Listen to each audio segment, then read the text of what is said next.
I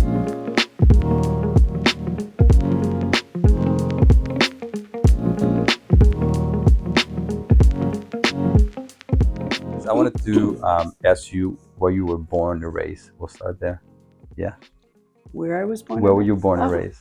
Well, I was born, I'm from Cleveland, and my roots are the west side of Cleveland. So both of my parents were Cleveland City Council people, Mike Zone and Mary Zone. My father, Mike Zone, was in council 1960 to 74, and then my mother, Mary Zone, when my dad passed away, was appointed to finish his term, and she was in city council from 74 to 81. I grew up in the Gordon Square, Detroit Shoreway neighborhood. That was their ward. So I'm a product of, my hood is West 65th in Detroit. That's where I grew up, and that's where I got my ethics were there. And my brother Matt Zone, he went on to serve in Cleveland City Council afterwards. He just retired from council after 20 years. He's younger than me too, but he just retired, and now he's doing other things. I'm very proud of him. So the neighborhood over there, I mean, what do you think about all the change in the last 10 years? I mean, phenomenal. And my brother Matthew was the catalyst for that neighborhood. What he did was he understood that if you're going to be doing any kind of development and hoping to change communities, you can't do this alone. You have to have a public, private, government, all people coming together to support what that is. I'm very proud of him. I'm one of 9 siblings. Oh, wow. Big Italian Catholic family. I'm number 3 from the top, and my brother Matt's number 2 from the bottom. So, well, you mentioned your brother. So, tell me more. Married, not. The kids. You said 9 siblings, so big family. Yeah. So, tell me more about that. As I said, I grew up in this political environment. Both of my parents, were in council, and then my brother Matt, and on the west side. And I met a young law school student in his 3rd year of law school, Lee Fisher, from the east side, from Shaker Heights. And we started dating, and the rest is history. We got married, and we're still married. His family was not political, though, growing up. He had the interest. My family, on the other hand, this is what, I knew the reality of what it is to grow up in a public serving family. So it was a little easier for me. So that's kind of what since you grew up in that environment, you're saying. So you took on that, and you're still doing it to this day. Yeah. And it seems like it was a natural way of things to happen. Whatever that, diversity center you have now. So if you could tell, I was going to ask you why and tell me a story, but you kind of already start engaging in that. Right. So if you could continue, that'd be great. Okay. All right. So first of all, I owned a business. I owned a travel business in the city of Cleveland for 30 years. And I sold that business. So I come from a corporate background, and I sold that business in 2005. Had no idea what I was going to be doing next. And the organization prior to the Diversity Center was called the National Conference of Christians and Jews. I knew the reputation. I admired the work that they did, and a search committee reached out to me and said, "Hey, we heard that you sold your business. Would you be interested in interviewing?" So I had no idea what I was going to do next, but I knew I would know it when I saw it. So I wasn't like, "Oh my God, what am I going to do next?" No, I just knew it, and I never would have thought that I would. Was that it? I never thought I would be running a nonprofit, because I come from a business background. So I went through the interview process, and they offered me the position, and here I am.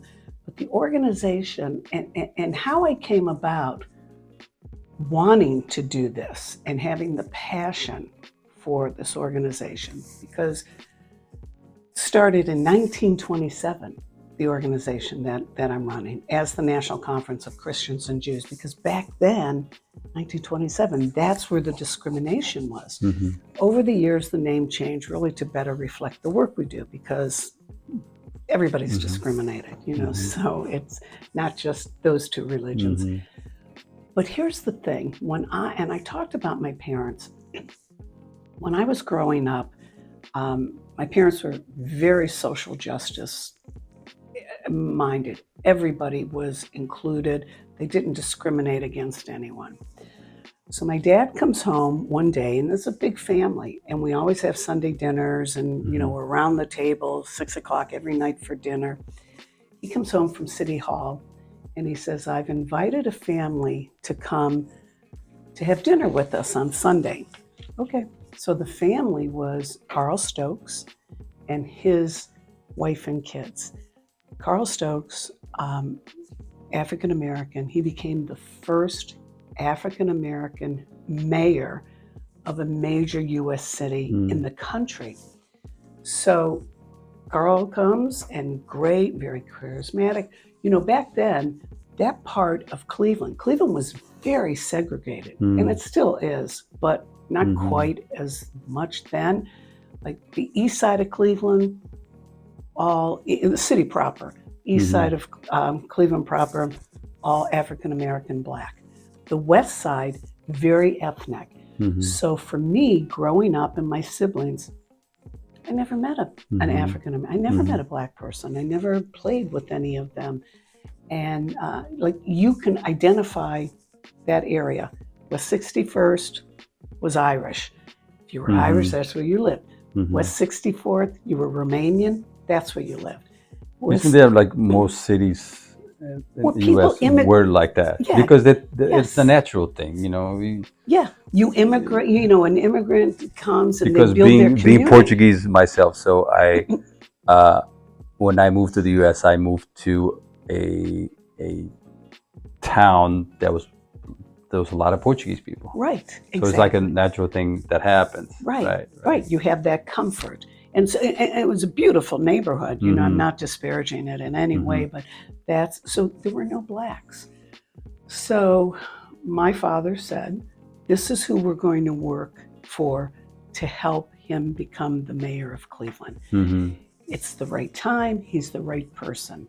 So talking about the segregation of the city, every East Side council person endorsed and worked for Carl Stokes, because every East Side council person was African American, Black.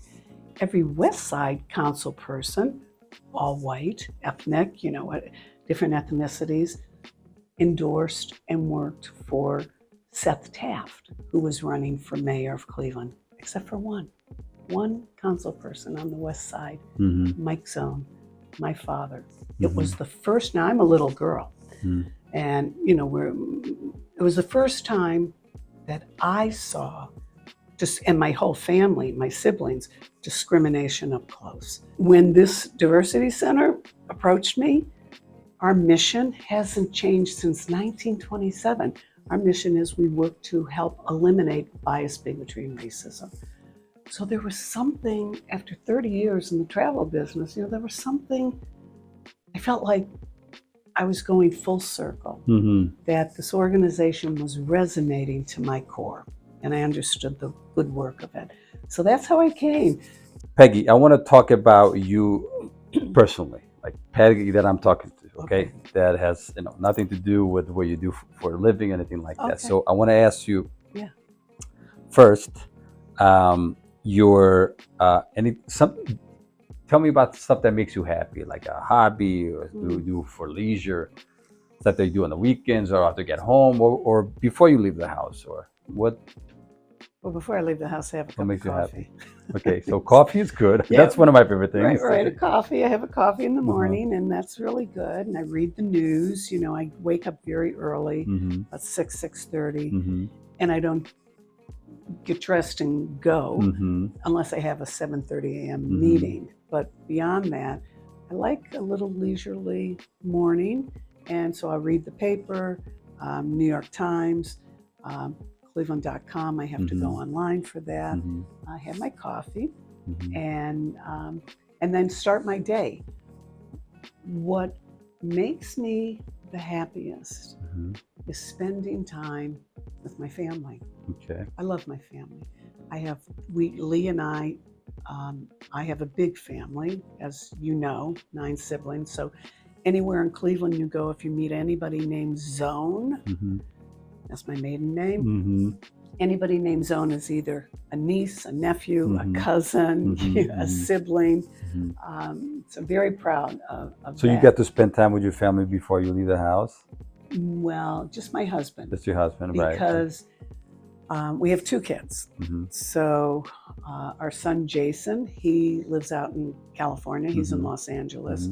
He's an entertainment entrepreneur. You know, I had a travel business for so many years. I really traveled the world. I find that the only place I really want to travel to is California. Of course. To be with my family, be with my kids and my granddaughter. We have a daughter, Jessica. So our son is Jason. Jessica lives here in Cleveland. So she's not married. She's a mental health therapist. She does a really hard job. I mean, but she's so good at it. She's really good. So obviously you see her more than your son in California. Oh yeah, right? So, yeah. She's coming over for dinner tonight. Right. Yeah, awesome. Yeah. No, she lives, in a different So suburb. family is the thing that brings you the most joy. The most joy. Like, is there anything else for you that you do alone? Anything else? The coffee, that time alone by yourself in the morning. I can tell that's precious. Yeah. That's something that you really, really enjoy. Yeah. And you mentioned something before we started this. You mentioned about cooking. Oh, I love to cook. Yeah. So, and you mentioned that specifically you like to cook more this northern Italian cuisine. Yes. Okay, like what? For example, what's the? I'll tell you my go-to dish that my kids, when Jason comes here from California, or when I go out there, it's sort of their comfort food. I am Milanese, from Milan. Northern Italian. Something Milanese. I'm like excited. Yes, spaghetti. my aglio spaghetti with clams. That's the go-to. Not red sauce, nothing. It's like a little olive oil, black pepper, and that. I mean, I do make meatballs and all my dishes are great, but that is the one that my kids always say. If I'm out in California, my son will say, "Mom, I got the ingredients. I picked them up. You have to make this." So that's the go-to. And being Italian, I never was really big on desserts. Really? Gelato, yes, but. And I am disciplined as much as I can, but I have a sweet tooth. Yeah. You have a sweet tooth. Ice cream or whatever. It doesn't matter. Okay. Right now I'm disciplined enough because I'm in a fitness journey and I have these goals. I'm in a very interesting path, but I'm not going to eat the whole thing, but I will try 1 or 2 bites because that satisfies me. I'm like, I like that. Well, that's good discipline. So the aglio olio you mentioned, love that dish. I'm sure you do a phenomenal job. So you've been a tenant for 12 years. Tell me some feedback about that. About PDC building and now about GMR and everything. Yeah. Tell me some feedback. From day one, we were in another location in an office building in Shaker, in Warrensville Road, and UH bought the land. So we had to move. We were looking for another spot. And I knew Will Sukenik, previous owner, wonderful guy. I called him and said, "Do you have any of your buildings?" So I came here with my board chair. And we looked at the space and we thought, well, this is really perfect for us. So from day one, and when we moved in, from day one, I really have no complaints about being in this building. People, and I was a little concerned because, I was one of the early ones who was here with Will Sukenik, and he was phenomenal, Mhm. phenomenal. I met him. Good Yeah, guy. Yeah. just a great guy, Yeah. right? So I knew he was so. This was almost like his home. You know, he was Yep. very Yep. meticulous. Yep. So when he told me that he sold Mhm. to JMR, Mhm. he didn't say you know, but JMR, he Mhm. didn't want to get into all the little Mhm. details. Mhm. I was happy for him. It was Mhm. a good time for him to move on and do what he should be doing for Mhm. himself. But I have to admit, I was a little hesitant, Of course you were. right? Of course Because you were. change, you know, and Who likes change? yeah, you know, change is a little scary, but Especially if you're in the middle of something good. Yeah. Yeah. exactly, yeah. Yeah. But right away, Mm. right away with that change, first of all, the fact that you kept Lori and Mhm. Joyce on board, more, I thought maybe for a transition, but they're really the anchor here. Mhm. If there's an issue in the building, but Mhm. like not serious issue, but something you need a question, Mhm. they're there. They're your Mhm. frontline people, and your frontline people are really important. They play a good, you know that they play a good role. Um, so I was reassured from the very beginning, Mhm. and I also think that you know you are and your team are working really hard to make sure that tenants in your buildings feel that they're valued and that they have a place here. Mhm. And I like that too. So I congratulate you for what you're Thank you. doing. I appreciate it. In any type of relationship, you want to feel that you value, right? Yeah, Even like in the landlord part, I want to feel like you value. We're all like that. It doesn't matter. exactly. You know, father, son, daughter, husband, wife. Exactly. You got to feel like that. Otherwise, Right. it That you're doesn't work. valued, but you're Doesn't work. heard too. That somebody's listened to what you're saying. Mhm. And that's important too. And I always feel that with you and your team. Thank you. I appreciate it. Yeah. We're going to finish with this question, okay? Okay. And this is one of my favorite questions, Oh. which is tell me about something that you think you're phenomenal at. Well, like a superpower. Like if you had a cape, you know, like what would the cape say or symbol? Like what's something that you think that you are amazing at? And please be all confident. Like I don't care. Like it doesn't matter what it is. It can be you make the best Aglio Olio, Yeah. whatever. Yeah. But yeah. what do you think you're the best at? I think that's an interesting question. And I think my superpower or what I think that I do really well, Mm-hmm. but what comes naturally too. Mm-hmm. So it's not like I'm forcing Mm-hmm. something, it's just a natural thing. I'm a connector. Mm. I can connect people. So if you come or you see me and people call me all the time, you know, do you know what? I Mm. connect people. I like doing that. And what I like about it, and even for my staff and the work that we do, I know so many people in the community because I've been here my whole life, but I'm not shy. So I go to events. People know me. I introduce myself. I'm not uncomfortable at all. Sometimes my husband says, somebody will ask a question of the two of us, and my husband will say, well, if you want the 2-minute answer, I'll give it to you. But if you want the 10-minute answer, Peggy will give it to He you. says that, huh? Right? So it's like, I think most husbands say those things. oh, do they? Okay. Yes, sir. I would probably say the same thing. Okay, so, but my stories are more colorful, right? Mm, And I do mhm, think that mhm. that's my superpower, but I do also think part of that is I make people feel comfortable. Mhm. So Okay. that's a good That is superpower. are you kidding me? Okay. Connecting people? Yes. Yeah. Yes. That's something that right now it's probably a superpower that we're desperately in need. Yeah. So thank you for doing Yeah. that. Okay, Peggy, it's been a pleasure. Oh, is this the end? Yes. Oh, I'm having so much you fun. know, we can Okay. keep going, but Okay, no, yeah, this I is like nice. to keep it because otherwise, Yeah. we gets- can talk a little more off there. But Yeah, yeah. Okay, well, Thank thank you. you for inviting me to do this. yes, I of enjoyed course. it. And if anybody out there who sees this has any hesitation about coming to the building and joining, call me. I'm really happy to make any kind of a Thank you. recommendation. I appreciate that. Very happy.